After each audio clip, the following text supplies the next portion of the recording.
Welcome back to another edition of History in Your Own Backyard. I'm Susie Selleck, and today we are in Stamping Ground, Kentucky. I'm joined by Mayor Kayla Jones and Cookie Barber, the local historian here at the village. So ladies, today we are talking about a murder mystery that happened in 1899. Can you tell us a little bit about that, Mayor? In 1899, our town marshal was killed while on duty. And there was a great deal of excitement and mystery over this because actually the killer was never found. And we are wanting to remember him and tell his story. Okay. All right. So why is this story important in 2017?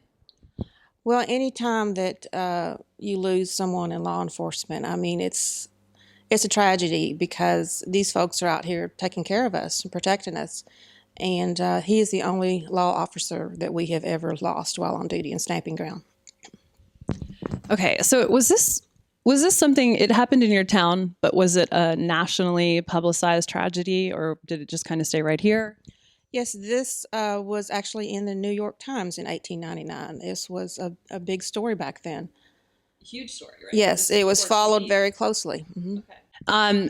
According to the newspaper articles, and whoever wants to answer this is fine, how can you explain the accounts that took place? Well, there was a county court day in Georgetown, and a gentleman was coming back through Stamping Ground on his way home to in Owen County, and his name was Tom Southworth. His young son, Luther Southworth, was about 20 years old, and he was accompanying his dad. And they were coming through town in their horse and carriage, and Mr. Southworth started calling out for our marshal, Charlie Duke. Where are you at? Come out. I want to see you. And he had been drinking. It was testified that, that had happened at the court day. So the marshal comes out and asks him to get out of the buggy. An argument occurs, and they get pretty, upset with each other. And then the marshal draws his pistol, and then Mr. Southworth drew his pistol, and a few minutes later, both gentlemen are dead. There was no discharge from the Southworth gun. It was 5 shots from Marshal Duke's gun. So this is why it's a murder mystery, huh? And it hasn't been solved. Yes, it was. The young Southworth actually was charged, and there was an arraignment, and he was found not guilty.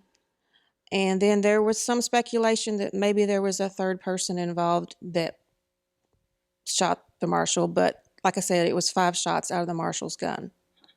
And no shots out of Mr. Southworth. Okay. Today, where is he buried? Where is Marshal Duke buried today? Behind the Baptist Church here in Stamping Ground. He died in 1899, and he's buried right up there. Now, what have you guys done in the way of preserving his memory? Can you tell us a little bit about that? Well, we started the Marshall Duke Fund, and all the businesses around Stamping Ground every one of them is gave 100%. Everybody's involved. Kayla, can you tell us what happened to the firearm of Marshall Duke's? Yes, a local family owns that firearm, and they have had it for many, many years. And tragically, that same pistol went on to take another life. And that's another story. But yes, it's still here in Stamping Ground. Kaylee, when you and I were talking earlier, you had mentioned something about the old jail. Is there a possibility that they might have been there? That is an unknown, but we do have a jail that was built in 1890.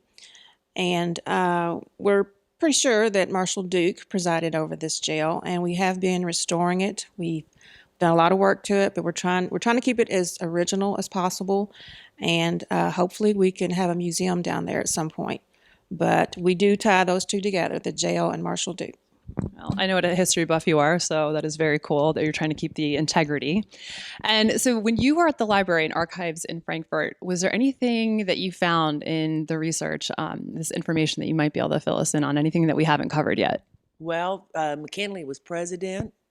Bradley was our governor, and Stamping Ground was 65 years young at the time.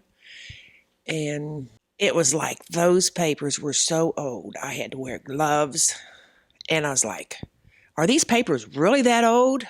And the man said, yes, ma'am, they are. And you're probably the first ones that touched those papers since 1899. I was like, wow.